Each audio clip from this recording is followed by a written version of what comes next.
Hello, everybody, and welcome to Pixel Politics, the podcast, episode 3. I'm happy to be joined by Ian Hamilton, who works in accessibility in the video games industry. Thank you, Ian, for joining me today. Hey, thanks for having me. I first wanted to ask you about what your role is in the industry. Maybe you could tell the audience a bit about yourself and what you do. Yep, sure. So I'm an accessibility specialist. That basically means that I help companies ensure that they aren't putting unnecessary barriers in place in their games that can lock out people with disabilities or just give them a poor experience while they're playing. Okay, so what does that kind of entail? Do you go and talk to the developers themselves and trying to suggest methods and solutions they could put into their games? Yeah, all kinds of stuff, really. It depends entirely on what the company's needs are, what the project's needs are, what kind of stage of development it's at, what the culture is, and what the people are like. It's really varied, which is good. I get bored Yeah. easily. The job that's Definitely, and like, how does that vary between like the big? Do you work on like big like AAA games or like smaller indie titles? Does that vary between the Yeah, different yeah. I've worked titles? on everything, the whole spectrum. It's probably less so much about the size of the company. Although if it is a bigger company, then there's more about kind of educating and motivating people in different disciplines and different levels of seniority and the kind of like politics and culture and stuff. There isn't, I mean, that stuff does still exist at indie level, but it's kind of less about that. But what makes the biggest difference is really just what the needs of that particular piece of work are. So it could be anything from going in and doing a training workshop to helping out with workflow and processes, um, to doing like in-depth audits on like builds, hands-on design work, helping out figure out internal guidelines and stuff. So all kinds of stuff really. Just basically, it's anytime there's a company that knows that they've got some kind of a need but doesn't feel they have either the time or the expertise themselves, then they'll give me a knock and see if I can help. Yeah, that makes sense and sounds super interesting. You know, one of the reasons why I want to get you on the show is because the podcast it has a political focus, but it's supposed to kind of show how people in the community of games is impacting the gaming community in a positive way. And you know what you're doing is fantastic, and it's great to see it. In terms of accessibility, you've talked about sort of the method you put in place and when you go in to talk to the developers. Are there any particular stand-up projects that you've worked on? Uh, Well, this is the thing with the games industry. It's all very secretive. Everything's under oh, non-disclosure, okay, fair and enough. that even applies after a game has launched. Okay, so I don't have too much knowledge in that, so that's one for to note down. That's one to note down. Yeah, so there are a few games that have talked about my involvement publicly. Yeah.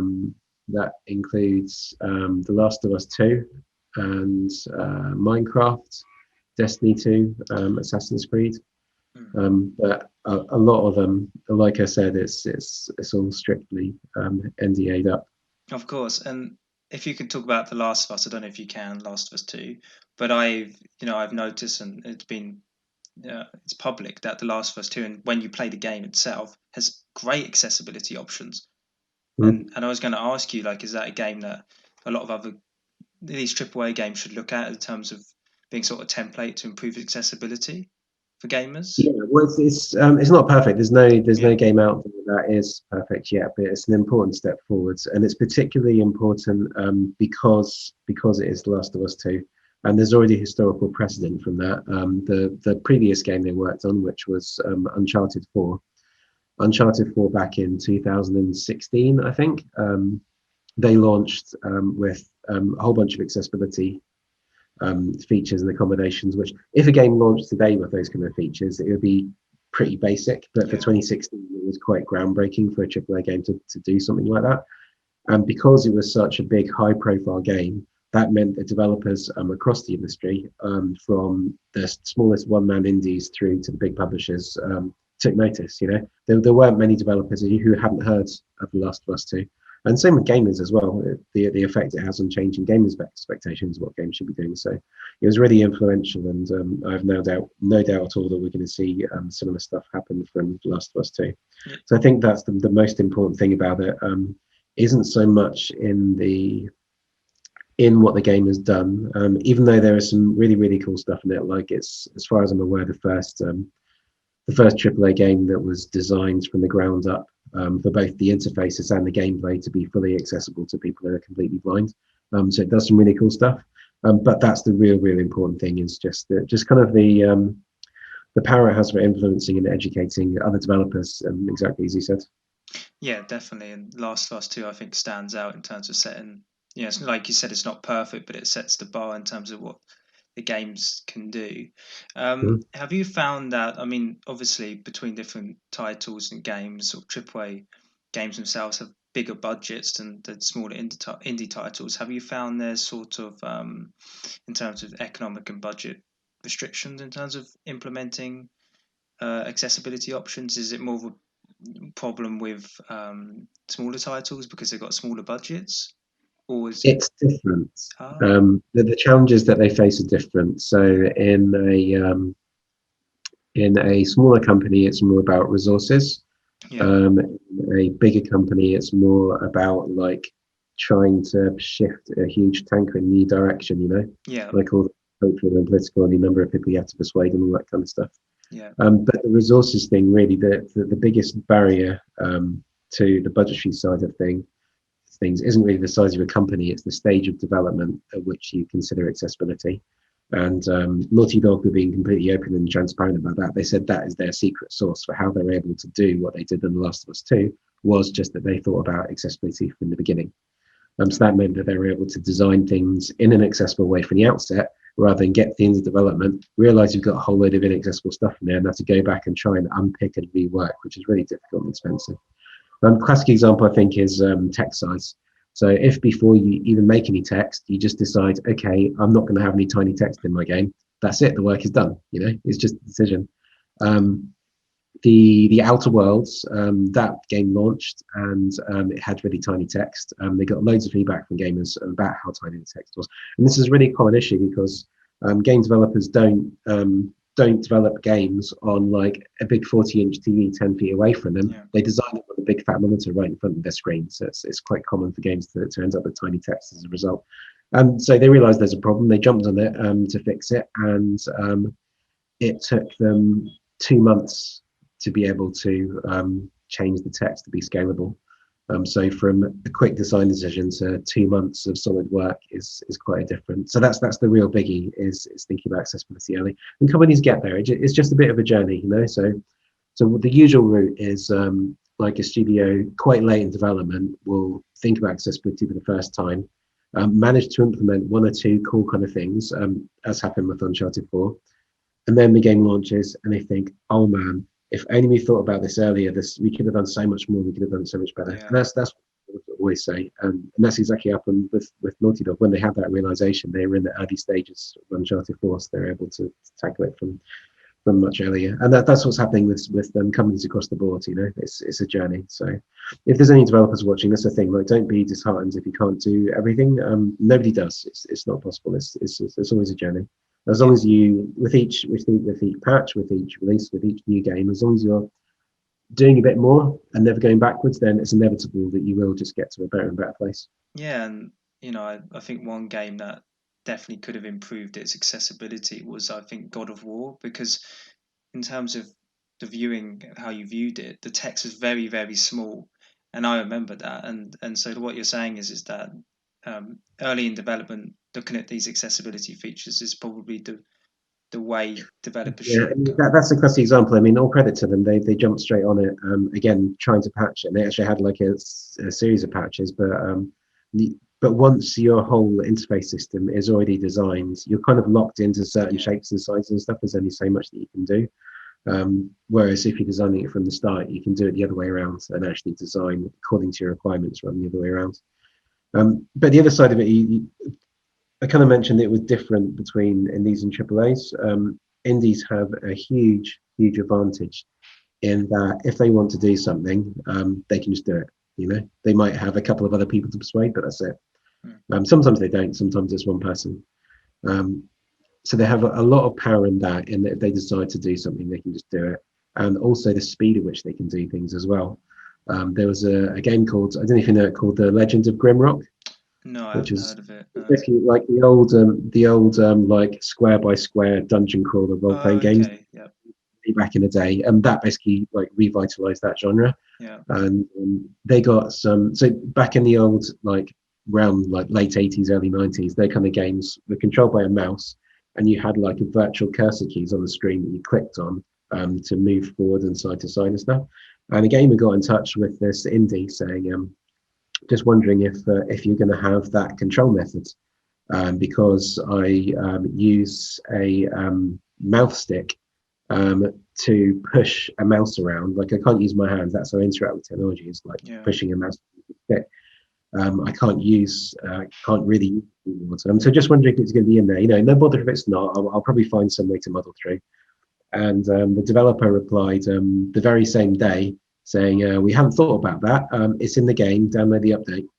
Like being able to have that kind of instant reaction to the community isn't something that's really possible with a big company. There's no way that, say for example, a God of War could get a piece of feedback and push out an update the same day.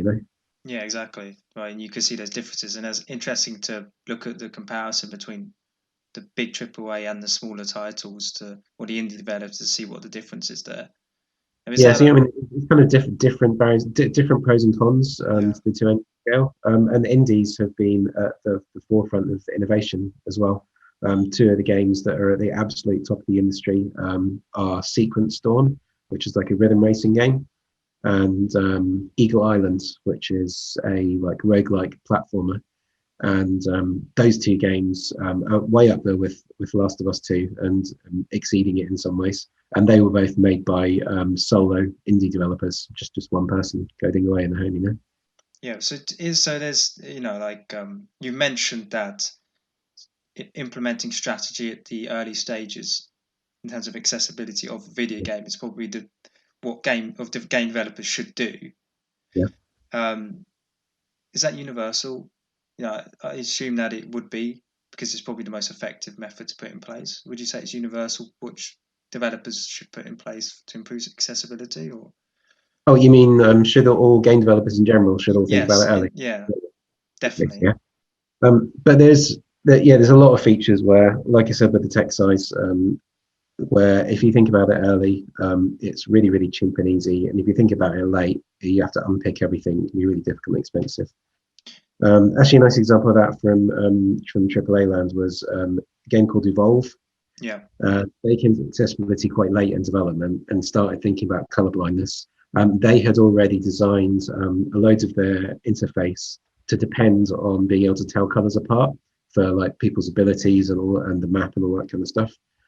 So the only way they were able to address it was to go back in and recolor every single one of those color-based elements into different color palettes for different types of color blindness.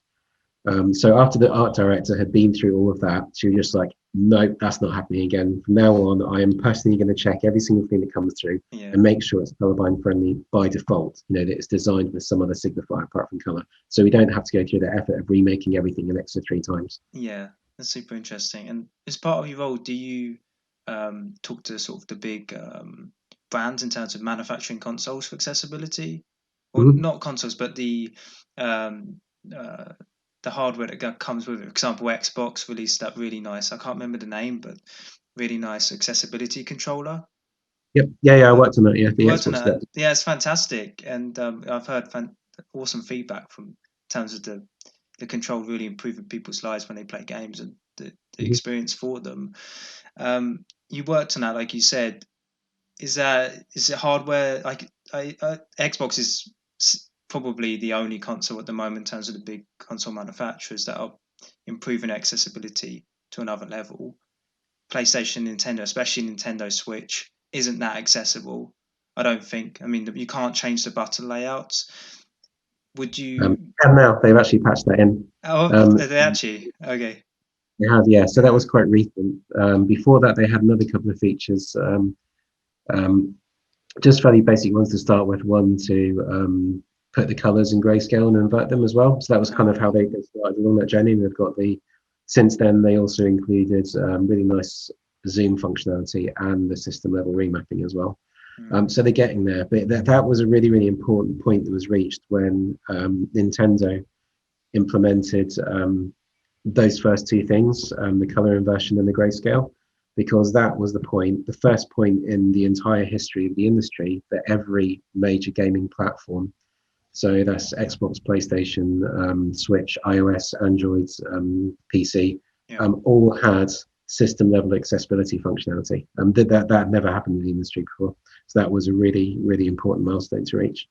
definitely, and hopefully in the future, the big brands will be able to take this and improve on it. Because, like I Yeah. said, the Xbox accessibility controller was, it's fantastic, and hopefully the other brands produce similar controllers or to suit their devices. Yeah, well, that's kind of happened. There's a third party controller for the Nintendo Switch that's very similar. It's made by Hori. Mm, Um, but what I'd be more interested in, rather than everyone developing their own kind of equivalents, is a move towards more open standards.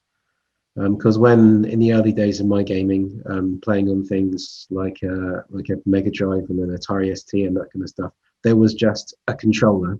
You could unplug the controller from a Mega Drive and plug it into an Atari ST. It was fine. yeah, Like they all had the same connector on the end. So I'd love to get back to those kind of days where I mean you can do it now, but you have to buy like expensive adapters to be able yeah, to do it. It'd be lovely if the platforms could be a bit more open about the kind of devices they support, like they are elsewhere. Like if you bought, for example, a Microsoft laptop and you weren't allowed to plug in a Sony mouse into it, you'd be pretty annoyed, right? yeah. That's the kind of thing I'd like to get to, that kind of more openness and I guess collaboration. And I'm hoping that the way that games themselves are going can help to push towards that, because certainly with game development, accessibility is a topic that people are much more willing to be open and collaborative about. The kind of partnerships and way companies are talking to each other and working with each other isn't something you really see outside of No. accessibility. It's nice to see it's the topic that can get people to kind of step it outside those traditional boundaries.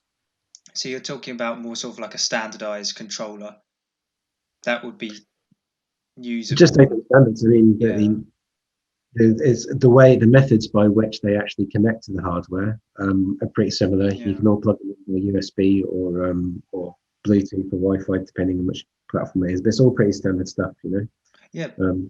It's just a conscious decision on the platform makers about which devices they can allow to connect and which they aren't. Well, there's a little bit more to it than that, but at a basic level. Yeah, but it offers a good sort of foundation for the console manufacturers and platform developers to collaborate, as you said, because you know at least in the last 5 to 10 years that hasn't really happened that much, and you're only starting to see it, and you could use these third-party manufacturers to kind of help to unify this and create like a standard accessibility controller, and that's super interesting and would do great things. I completely agree. It would be Well, even not a single standard controller, just yeah, any controller on anything. Different people have got different needs. There'll always be a need for people to have their own custom devices, and people quite often will have that. They'll spend a couple of £100 on having an Xbox controller modified, for example, to like yeah, move the sticks to the underside, so they can use one hand and push that stick against their leg, that kind of thing. yeah. Wouldn't it be great to take their expensive custom controller and plug it into their PlayStation and keep using it on that? Definitely. And so I wanted to ask you, do you sort of, in terms of the political side, are you involved in any kind of lobbying for change in terms of for lobbying the government or organisations to try and improve accessibility options in the entertainment industry? Yes. So organisations, yes. Governments to a lesser extent. So I have been involved with some government funding bodies, which I think is more the route to go. It's a bit tricky with legislation because it's not like other industries where you can just have a fixed bar of this is what equates to like a reasonable level of accommodation that everything Yeah, should be expected to hit. You can do that with a building, you can do that with a website. You can't really do it so much with games because a game by definition has to have some level of inaccessibility in it. Because to have no inaccessibility would have to have no kind of barriers in it, no challenge, at which point it's no longer a game. It's like a narrative or a toy. So it's difficult to have. There aren't very many things that could reasonably apply across most games. There are a couple things like subtitles and things like not having tiny text. But for most things, you'll find some game somewhere where its mechanic is entirely dependent on that, which is totally fine. So so in terms of, like I said, government legislation and stuff, it's a bit tricky. But things like I said, those funding bodies. There's a really nice example in Australia. There's a funding body called Film Victoria, which is a government funding body that funds development of media in general. And they got to thinking, okay, well, we fund all kinds of media like TV and film and stuff. And if somebody's applying for a grant to make a film or a TV program, we say you're not allowed to have your grant unless you're subtitling it. Why don't we do something similar for games? So they did. They did it in quite a soft way. They just said, as part of the application form for your funding, here's a few boxes for some common accessibility considerations. Tick the ones that you're doing. Here's another box for you to fill in if there's any other stuff you're doing in addition to that. If you're not doing any of these things, here's another box. Explain to us why you're not thinking about accessibility. Yeah. So it's not even compulsory for you to do it, but just the way they've done it means that people are thinking like, I want to get this money, So it's like the carrot rather than the stick. And that's worked in the it's been running for 8 years now, and in that time they've never had a single developer fill out that last box. So that's really helped the local communities, game development community in Australia, like their understanding of and appreciation for accessibility. So that's the kind of thing that I think could be really successful as well. That's other places as well. Is there equivalent in the UK? Is there no equivalent to that? Not really funding bodies. There's a European funding body which did implement a small form of that, but I don't think that's any longer applicable. What the UK does have is tax relief. So basically, game studios can apply for a discount on their company tax.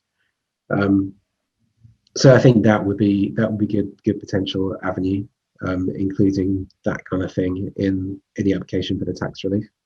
Definitely, yeah, and politics can have a good impact, right? If the government itself implements the right actions and the right changes, and it would be really nice to see, like you're saying, sort of funding bodies in the UK to fund and help game developers and entertainment industry to implement these accessibility features. Are there any other kind of actions you would like the UK government perhaps to take or implement new bodies? There was one recently. There was a all-party parliamentary group for which one was it? Either motor neuron disease or muscular dystrophy. I can't remember which one. That's terrible, but one of those anyway. So they